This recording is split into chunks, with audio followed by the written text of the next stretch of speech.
Amém, gente? Glória a Deus. Então hoje nós vamos começar a trabalhar a igreja em Bereia. Como eu disse para vocês, devido ao fato de na terça-feira do Natal ser dia de aula, né? E o Ano Novo também cair numa terça-feira, então nós achamos por bem estar dando 2 aulas hoje à tarde. Amém? E hoje a presença vale por 2 aulas, ok? E nós vamos adiantar bastante matéria, né? Em nome de Jesus, amém? Eu poderia simplesmente cancelar a aula e estar na praia essa hora, assim como vocês também, né? Mas, como eu dizia para o irmão de Sante, eu aprendi em 25 anos de vida intelectual que você precisa ser disciplinado, que você precisa ser esforçado e que você precisa pagar alguns preços se você quer ter algum nível de formação melhor, a mais, além. Então quero dar os parabéns a vocês que estão aqui nessa tarde, né? E alguns que vieram até enfermo como a Mara, né, Mara? Mas nós estamos aqui, amém? E também, gente, por que nós estamos fazendo isso, né? Porque nós precisamos avançar com a matéria, né? Então, às vezes o pessoal reclama da gente fazer uma aula extra, mas eu me surpreendo que muitas vezes são os mesmos que reclamam às vezes que a matéria ou o curso está demorando demais. Então é difícil você entender isso, né? Se não fizer, e não é só esse sábado, viu? Eu quero formar vocês até o fim de maio de 2020. Então serão necessárias algumas aulas extras, algumas, né? Para mim poder passar todo o conteúdo e nós chegarmos lá, amém? Bom, então, peraí, essa aqui eu tô. Que página então vocês pararam, gente? Página 43 da apostila, tá?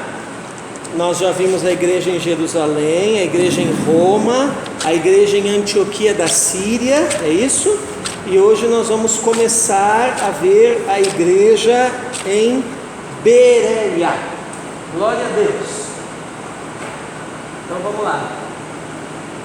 Igreja em Bereia.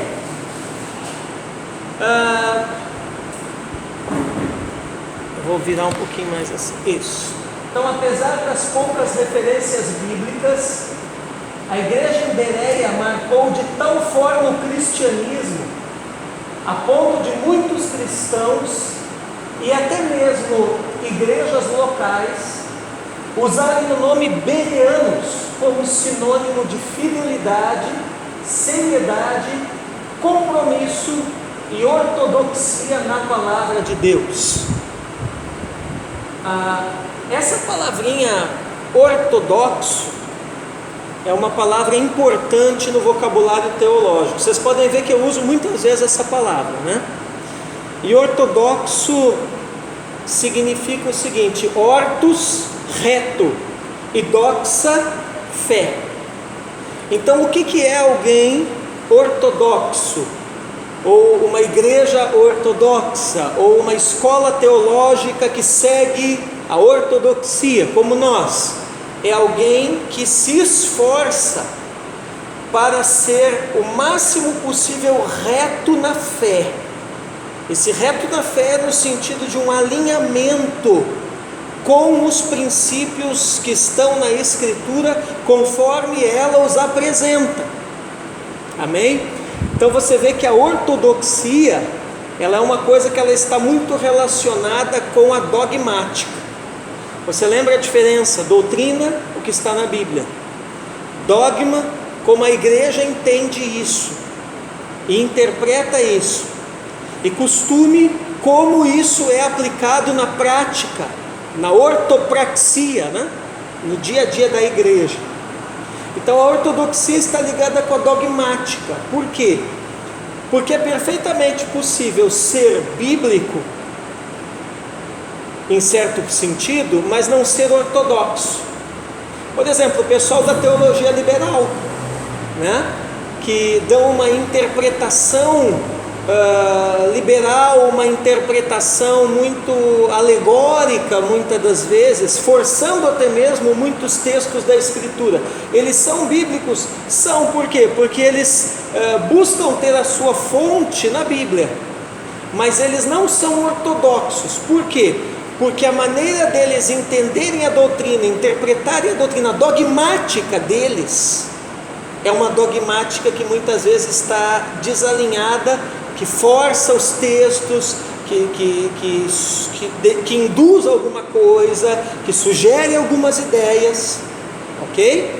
Então, você tem que tomar cuidado com a palavra também ortodoxo, né?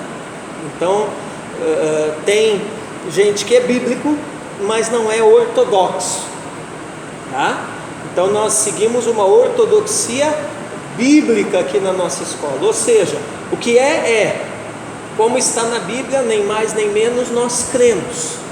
Nós estamos nos alinhando ou procurando ser retos na fé, mas é na fé bíblica. A nossa dogmática, ela é bíblica, e por ser uma dogmática bíblica, a nossa prática, o nosso costume é bíblico. Deu para entender direitinho isso? Muito bom. E uma coisa interessante, né? Esse pessoal de Bereia, eles ficaram tão famosos, vamos assim dizer, tão conhecidos, né? Que nós temos até uma colega, né? Que o nome dela é Bereana, né? Por quê? Porque Bereia, bereano, né? Acabou se tornando um sinônimo de gente ortodoxa, de gente comprometida com a fé. Amém? Vou botar desse lado aqui que eu acho até que fica melhor para quem for me assistir depois. Muito bem. O desejo intenso pela revelação de Deus em Cristo. Paulo chega em Bereia em torno do ano 51, acompanhado de Silas e Timóteo. Conforme seu costume, ele prega na sinagoga e os judeus ali recebem a palavra com um exame minucioso das Escrituras. Então é interessante que Paulo ele vai seguir o mesmo costume dos discípulos de Jesus e do próprio Jesus, né? Ou seja, quando chegava numa cidade, ia onde? Ia primeiro à sinagoga. Ali é uma foto, não sei se dá para ver bem, mas é uma foto da sinagoga de Bereia, tá? Claro que uma reconstrução do que seria, né?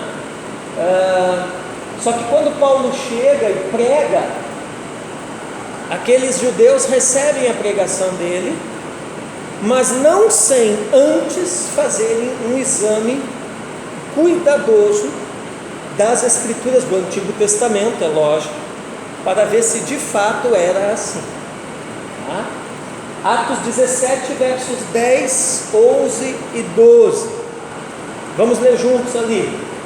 E logo os irmãos enviaram de noite Paulo e Silas a Bereia, e eles, chegando lá, foram à sinagoga dos judeus. Ora, estes foram mais nobres do que os que estavam em Tessalônica, porque de bom grado receberam a palavra, examinando cada dia nas Escrituras se estas coisas eram assim, de sorte que creram muitos deles, e também mulheres gregas de classe nobre, e não poucos varões. Amém? Então veja que a Bíblia chama esses judeus de nobres, né?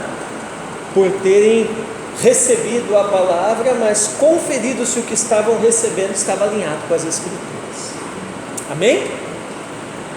Os irmãos bereanos eram pessoas com um desejo intenso pelas boas novas do Evangelho. Por meio da pregação apostólica, perceberam que as Escrituras não eram um fim em si mesmo, mas apontavam para Jesus Cristo, o Messias. Ao examinarem cuidadosamente a palavra de Deus, conferindo com ela a pregação de Paulo e Silas, aquelas pessoas encontraram por iluminação do Espírito Santo ao Senhor Jesus Cristo, o Messias. João 5,39, Jesus mesmo disse, né? Vamos lá. Examinai as Escrituras, porque vós cuidais ter nelas a vida eterna, e são elas que de mim testificam. Amém? Dá para enxergar aqui? Dá? Glória a Deus. Então você veja que encontrar o Messias é uma questão de não apenas ouvir a pregação, né? O anúncio, a proclamação, mas é uma questão de estudar, de examinar, de conferir as Escrituras. Amém, gente? O cuidado de Deus por registrar a sua revelação por escrito tem exatamente esse propósito, de conduzir a humanidade ao conhecimento dele em Cristo Jesus. É o Gálatas 3,24, né? Diz assim: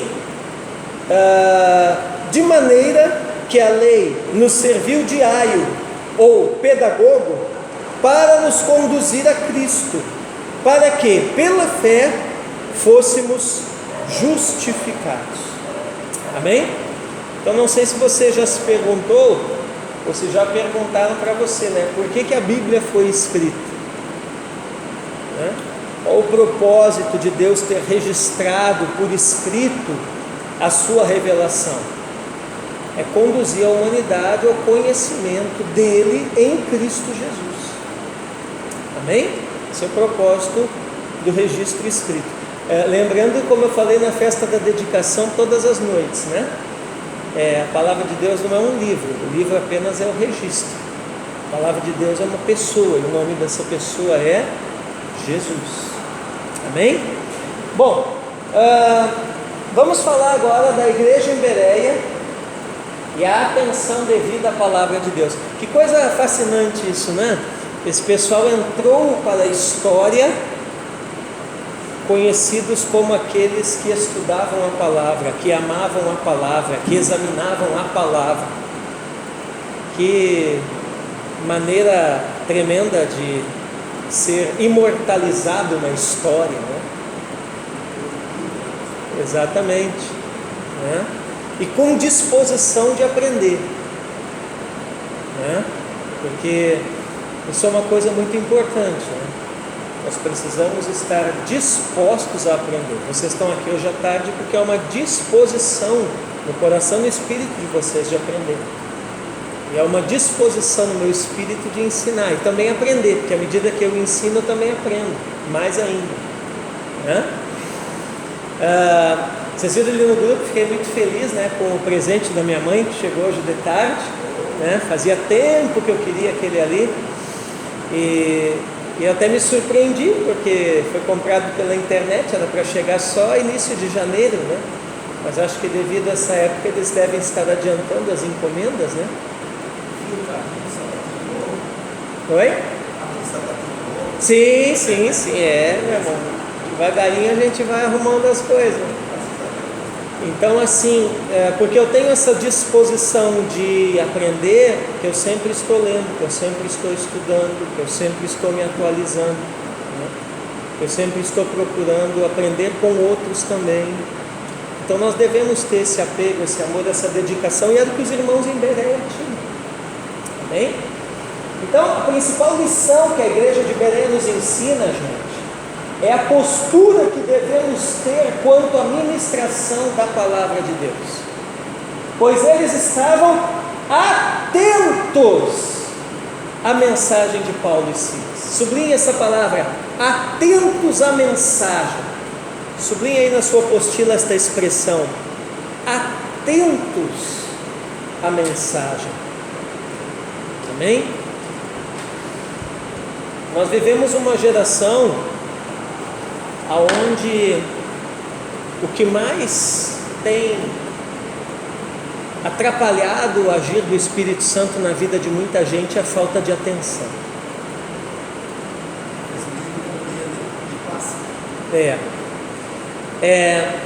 Eu tenho brigado muito aqui na igreja com relação a isso, né? Nós vivemos uma geração muito distraída, em todas as áreas, não é só na igreja.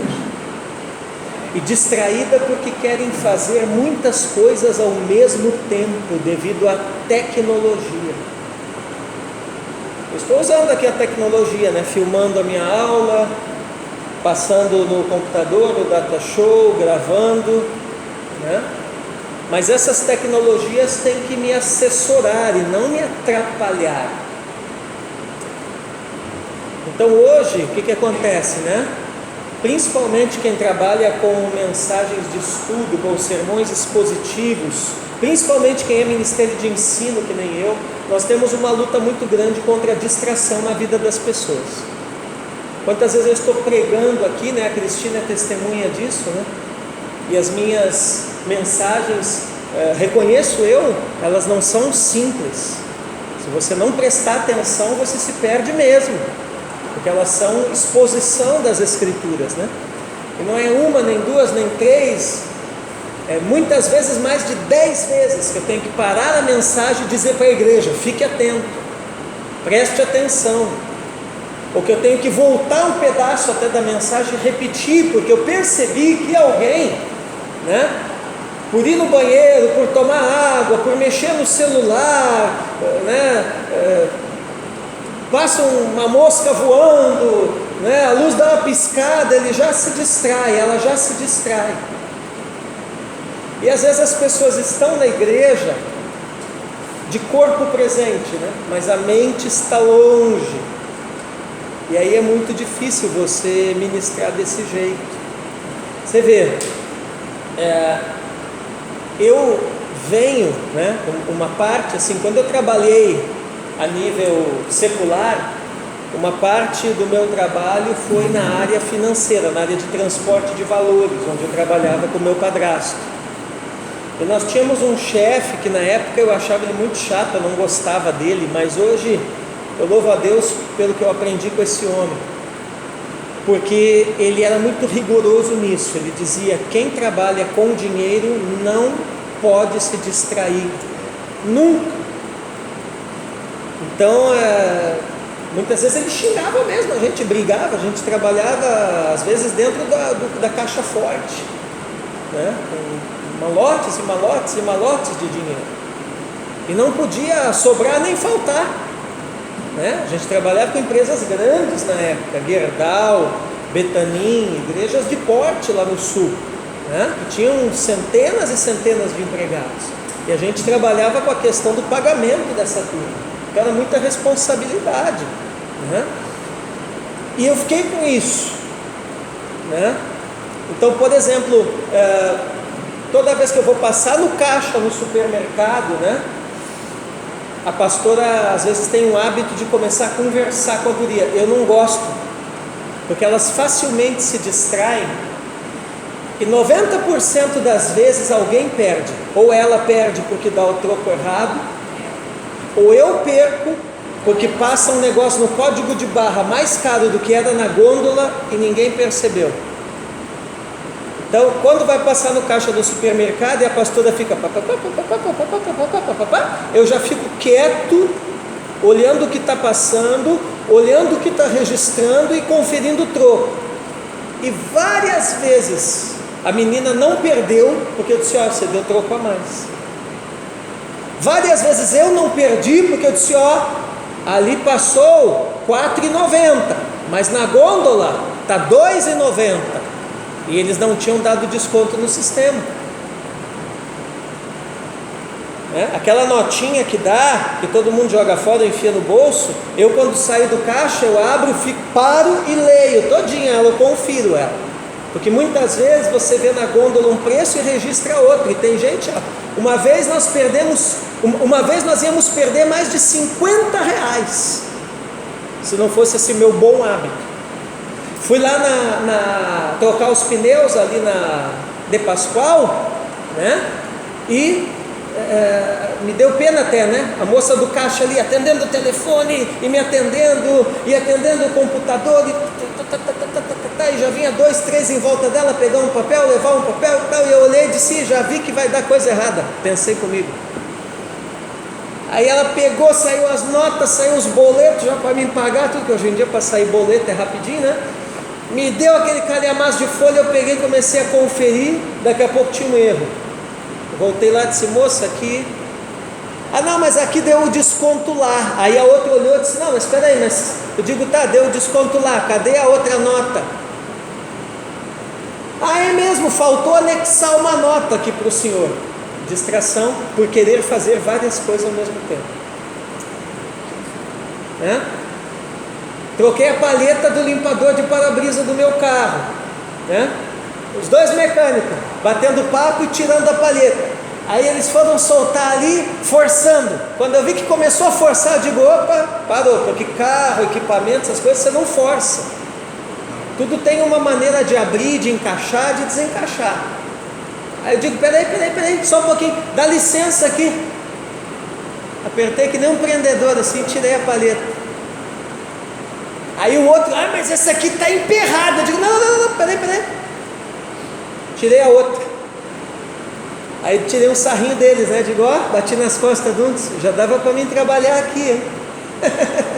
Entendeu? Mas por quê? Distraído, conversando. Então, gente, os irmãos de Bereia não eram gente distraída, eles eram gente atenta à mensagem, Eles se enquadravam na prática onde? Em Tiago 1, 22 e 23. Vamos ler ali. E sede cumpridores da palavra, e não somente ouvintes, enganando-vos com falsos discursos. Porque se alguém é ouvinte da palavra e não cumpridor, é semelhante ao varão que contempla no espelho o seu rosto natural. Então qual é a ordem bíblica? Ouvir a mensagem, comparar com as escrituras, estar atento e ser praticante. Amém? Essa é a ordem.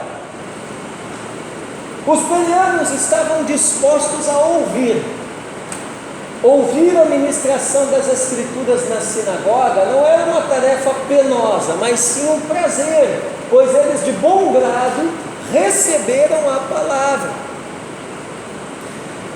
Vocês sabem que, por um lado, as facilidades que nós temos na nossa geração para as pessoas receberem a palavra de Deus hoje são uma bênção. Mas por outro lado, excesso de facilidade causa dificuldade muitas vezes. Porque um dos motivos desse pessoal ser atento com a palavra é que eles também não tinham a palavra. Então você ouvia a palavra quando? Você ouvia a palavra uma vez por semana na leitura pública na sinagoga. Porque lá que estavam os rolos da lei, dos salmos, dos profetas, e era público. Pelo custo, pelo tamanho, Ninguém tinha acesso a ter uma Bíblia em casa, como hoje nós temos até muito mais que uma. Eu devo ter umas 30. Então o que acontece? Hoje você tem Bíblia no celular, no tablet, em áudio, em braille, em libra, tudo que é jeito, Isso é bom. Mas eu tenho percebido que isso tem gerado na vida da igreja também, muitas vezes como é que eu vou dizer para vocês? Uma tendência, Uma tendência a você tratar a mensagem, a palavra como uma coisa a mais na tua vida. Se der, deu, Se não der, depois eu ouço, depois eu leio, Não sou contra a tecnologia, mas até culto, Culto ao vivo, culto transmitido, Tipo assim, Se eu não prestar atenção no culto, depois eu assisto na internet, ou se eu não for no culto, depois eu vejo na live e não sei o que, Às vezes as pessoas, eu tenho percebido, irmãos e irmãs, que confundem um pouco as coisas,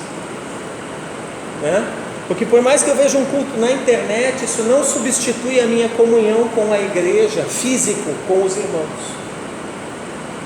Por mais que eu veja um culto na internet, o agir do Espírito Santo que aconteceu ali, não quer dizer que necessariamente ele vai acontecer lá dentro da minha casa, como aconteceu naquele dia, naquela hora, naquele lugar. Então, às vezes, essas facilidades, essas tecnologias, essas coisas todas, se nós não soubermos entender isso corretamente, lidar com isso corretamente, isso pode gerar uma banalização, e é o que está acontecendo na vida de muito crente hoje. Acaba gerando uma banalização do sagrado, né? Então, o pessoal de Bereia tinha essa disposição em ouvir. A igreja em Bereia caracterizava-se por possuir um coração inclinado para ouvir Deus falar. Quando o coração da igreja é aberto para a palavra de Deus, ela avança e prospera em todos os sentidos pelo caminho dos seus mandamentos. Salmo 119, verso 32, vamos ler juntos. Correrei pelo caminho dos teus mandamentos, quando dilatares o meu coração. Amém? Dilatares o meu coração, quer dizer, quanto maior o meu coração for para ti, Senhor, mais eu corro no caminho da palavra, no caminho dos teus mandamentos. Quanto mais fechado for o meu coração, menos eu ando no caminho da palavra. Então hoje temos visto uma geração assim, né? Atrai o meu coração, canta no culto, mas não lê um salmo por dia em casa. Oi? Me leva onde eu posso ouvir tua voz, né? Mas não medita em um versículo, né? Pega na Bíblia só domingo, a hora que o pastor disser, vamos abrir as nossas Bíblias, isso se levar a Bíblia. Então há um desnível hoje, né? Às vezes eu fico vendo, sabe, irmãos? A pastora briga comigo, porque ela é mais mística, né? Eu sou muito, né? Ela diz assim, você é meio incrédulo, né? Mas eu sou mais racional, assim. Então às vezes eu fico, assim, esse é um dos motivos, sabe? Não sei se vocês já perceberam, eu nunca sento numa igreja no fim, sempre no início. Até lá na Betel, quando eu vou, né? Aqui eu fico na beira do altar adorando, e eu só me viro para ministrar. Por quê? Porque se eu ficar muito atrás da igreja, ou eu ficar virando muito para a igreja, eu peco. Porque às vezes eu fico, né? Porque aí é inevitável, né? Tu começa a ver gente, né? E hoje em dia, assim, a nossa geração tem esse pessoal que, assim, eles querem dar uma aparência de super espirituais, né? Aí tá lá o cara fazendo aquelas micagens. Já viu esse pessoal que faz as micagens espiritual, as caretas, todo assim, né? E você sabe da vida do cara. Você sabe que ele não lê Bíblia, você sabe que ele não ora, você sabe que ele não é fiel, você sabe que ele não congrega. Ah, professor, está querendo dizer que mesmo assim a pessoa não pode ter uma experiência? Pode ter, quero mais é que tenha, mas muitas vezes, irmãos, eu diria 90% das vezes, é pura alma,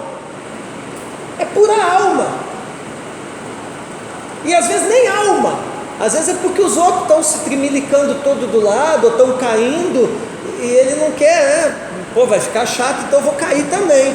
Tem gente que tem essas coisas. Se enganando. Então assim, você já viu aquela expressão assim, não quero nem ver? Né?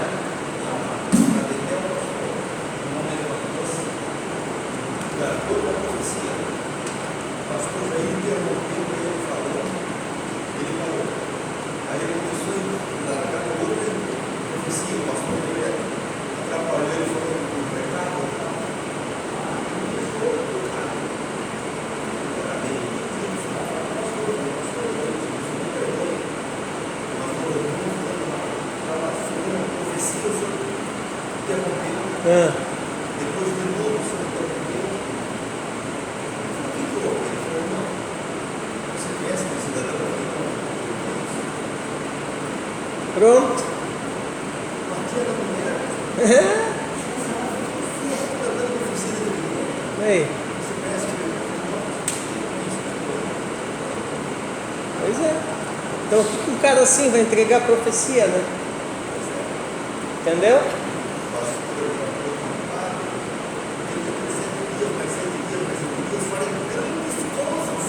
Uhum. Essas coisas, irmão, são 2 dias, são 21 dias. Então, se 21 dias acontecer alguma coisa, isso não acontecer. Não é. Esperar, continuar. É simples assim. Entende? Mas daí a pessoa faz isso da carne ou é um espírito? Olha, às vezes é demônio, às vezes é a alma da pessoa. A alma. A tua alma quer sobressair. Entendeu? Às vezes é aquilo. É indução também, né? Ele está vendo os outros terem experiências e aí ele mesmo se induz.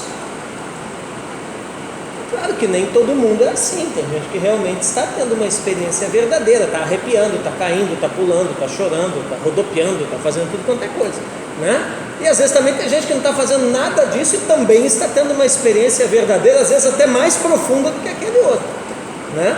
Mas eu prefiro nessas horas olhar para mim, olhar para mim, né? Então, gente, você vê que tudo é uma questão do coração, né? O coração tem que estar inclinado a Deus, né? Outro aspecto que podemos notar na igreja em Bereia era a habitualidade em examinar diariamente as Escrituras. Eles entenderam que ao examinar cotidianamente as Escrituras não estavam simplesmente confirmando a mensagem que os apóstolos haviam pregado, mas experimentando uma legítima expressão de vida espiritual. Então a nossa vida espiritual só será expressiva, gente, se nós formos de fato um povo que examina as Escrituras. Amém? Amém? Bom, vocês já viram quanta gente é inexpressiva espiritualmente? Aquele cara que não consegue orar. Aqui na igreja eu tenho uma briga com isso. Aqui na igreja eu tenho uma briga com isso.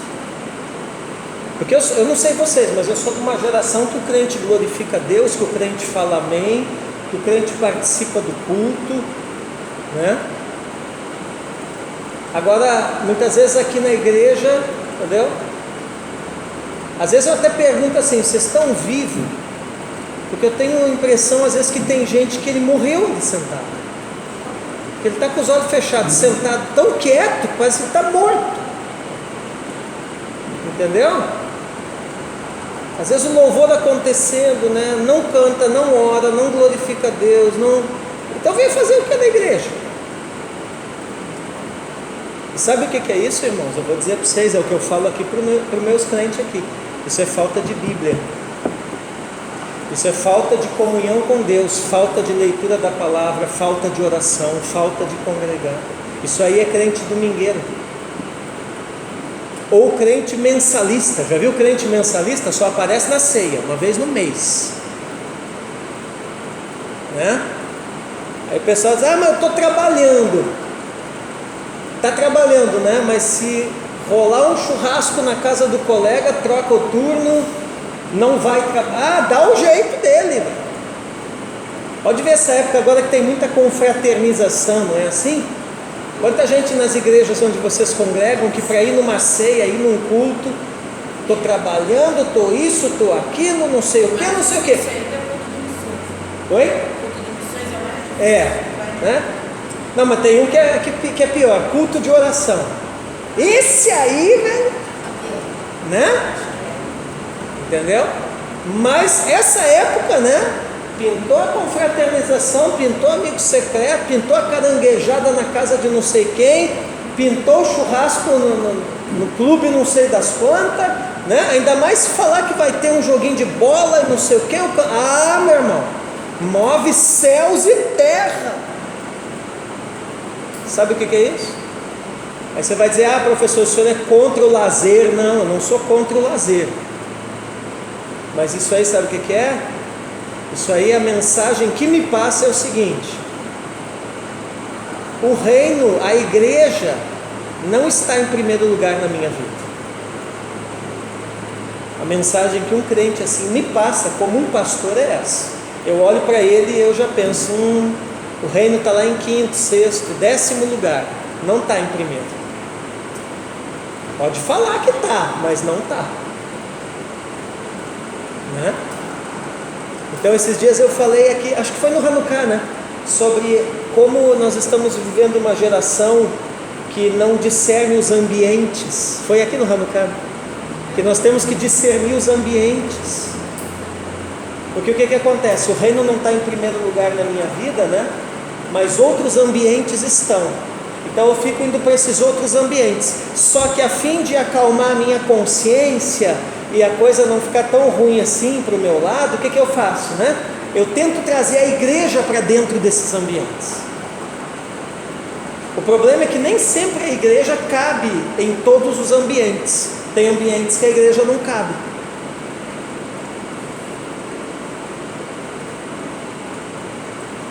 Entendeu? E aí começa a surgir aquelas coisas esquisitas, né? Vou dar um exemplo, tá? Não tenho nada contra quem gosta, né? Mas caranguejada de Jesus, gospel, né? Entendeu? Reuniões em horários, em lugares, com coisas que não tem muito a ver com a igreja, aquilo ali. Entendeu? Então são ambientes, às vezes, estranhos, né? Eu falei, por exemplo, de gente que faz exercícios físicos. Não sou contra exercício físico, né? Mas eu acho engraçado, irmãos, que se você convidar determinadas pessoas para uma pedalada, para uma corrida, para uma academia, essas coisas assim, que a nossa geração hoje está muito nessas coisas, né? 5 horas da manhã o cara está lá. Agora convida para um propósito de oração, 7 dias na igreja, 5 da manhã. Ah, não dá, eu tenho que trabalhar, eu estou cansado, eu tenho que trocar a fralda do meu filho, eu tenho que levar minha sogra para trabalhar. Aí são as desculpas mais esquisitas que aparecem. Agora às vezes eu fico olhando certas pessoas e digo, nossa, né? Como é que para vir fazer uma oração aqui 6:30 da manhã não dá? Mas todo dia eu vejo o Facebook dele, né? 6 horas, partiu academia, né? Partiu escalada. Então qual é a mensagem que isso me passa?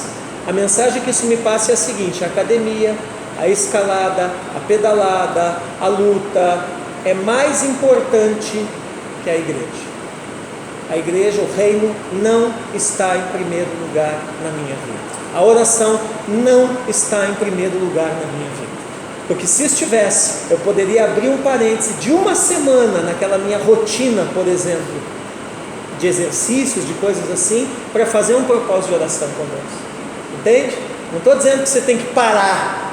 Você não tem que parar com essas coisas, mas você pode abrir uma exceção, né? Para aquele momento, aquele tempo, aquele período que a igreja, que a liderança, né, ou que você mesmo está discernindo que você precisa se aproximar mais de Deus, né? E aí qual é o resultado disso? Chega domingo, não consegue nem abrir a boca para dar um glória a Deus, está travado. Por que está travado? Faltou comunhão com Deus durante a semana.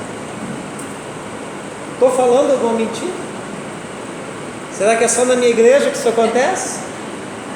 Né?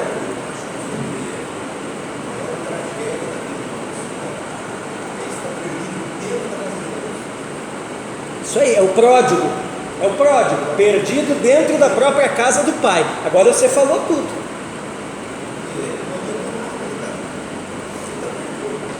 Exatamente. E às vezes a gente fala assim, as pessoas acham, não, então o pastor é contra, aí já leva para o outro lado. O pastor quer me proibir, o pastor é contra, a igreja quer me impedir, ninguém quer impedir nada. Qual é a ordem para nós? Qual é a norma para o crente? A norma para o crente é a Bíblia. A Bíblia diz assim, tudo me é lícito, mas nem tudo me convém. A Bíblia ensina a discernir os espíritos, os lugares, né? Os tempos, as épocas. Então tem tempo para exercitar, tem tempo para correr, tem tempo para pedalar, tem tempo para tudo isso daí. Mas tem tempo também que tem que estar na oração, que tem que estar na palavra, que tem que estar na aula, que tem que estar no culto. Entendeu? Vai ser pesado. Exatamente.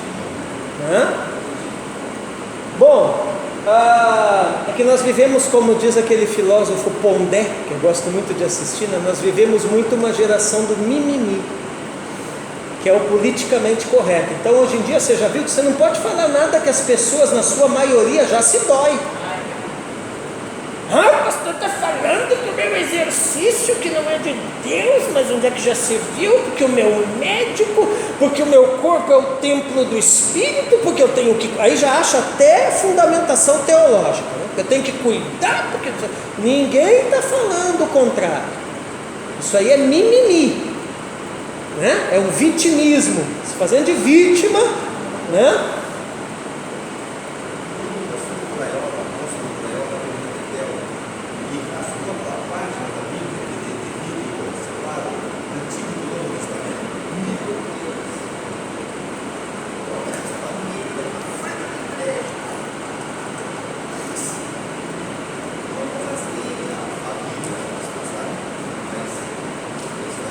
É a folha, né?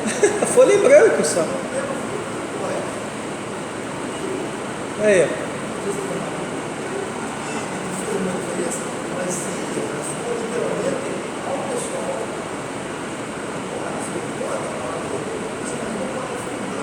É.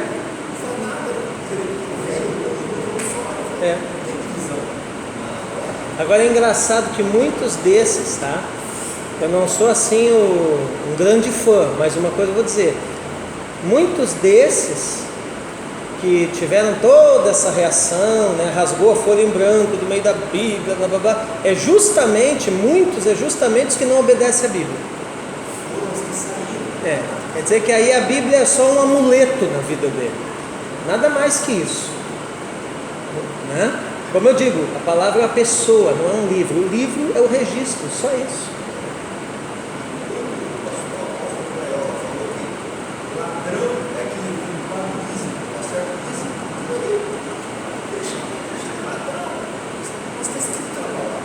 É claro.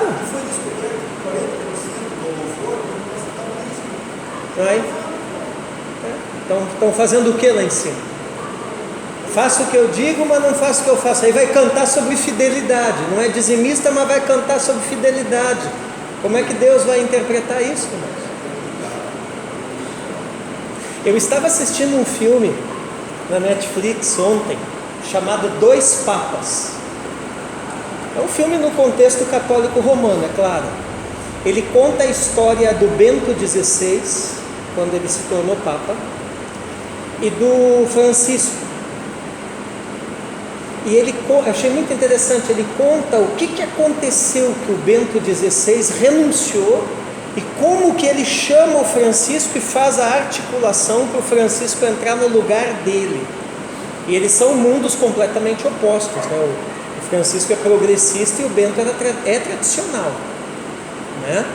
E é muito interessante isso daí, porque assim, tem uma hora do filme que o Bento XVI fala isso. Ele diz assim: eu não posso mais ser o vigário de Cristo na terra, né? Como eles acreditam, né? E o Francisco diz: mas por quê? O que está acontecendo? E ele diz assim: eu não consigo mais ouvir a Deus, então não posso mais ser o chefe da igreja. A igreja não pode ter um chefe que não consegue mais ouvir a Deus. E o filme dá a entender o seguinte, né? que o motivo do Bento XVI ter renunciado ao papado foi uma crise espiritual que ele passou. Essa é a ideia, que eu vi muita especulação quando isso aconteceu, né? Mas, enfim, tirando essa questão de lado, o que eu entendi foi o seguinte: o que eu extraí de bom desse filme, né? Que você não pode ser um líder, um ministro, se você não ouve mais a Deus. Como é que você vai ministrar para os outros, né? Levar os outros por um caminho que você não anda, ministrar para os outros uma palavra que você não escutou, ou até que você não vive, né? É mais bonito fazer o que o Bento fez, né? Renuncia ao seu posto e vai ser um ali do rebanho, mais uma ovelha do rebanho, né? Porque o Francisco diz assim para ele, né? Quando o lobo se levanta, o pastor não foge e deixa o rebanho. E aí o argumento dele é esse, né? Sim, mas um líder não pode conduzir o rebanho se ele não ouve mais a Deus. E eu não consigo mais ouvir a Deus. Então o rebanho precisa de um novo líder. Bom, mais do que simplesmente ler, eles examinaram, gente, as Escrituras com leituras e releituras cuidadosas, comparações de texto e todo um trabalho de pesquisa. Então você vê que não é só ler, é estudar, né? A palavra examinar em grego é a palavra anacrino, que quer dizer examinar ou julgar, investigar, examinar, verificar, analisar cuidadosamente, questionar. Mais tarde é possível que esta igreja tenha desenvolvido seus próprios comentários devocionais. Amém? Então, olha que interessante, né? A igreja em Bereia produziu material teológico, seus próprios comentários devocionais. Isso é tradição, né? A Bíblia não diz, né?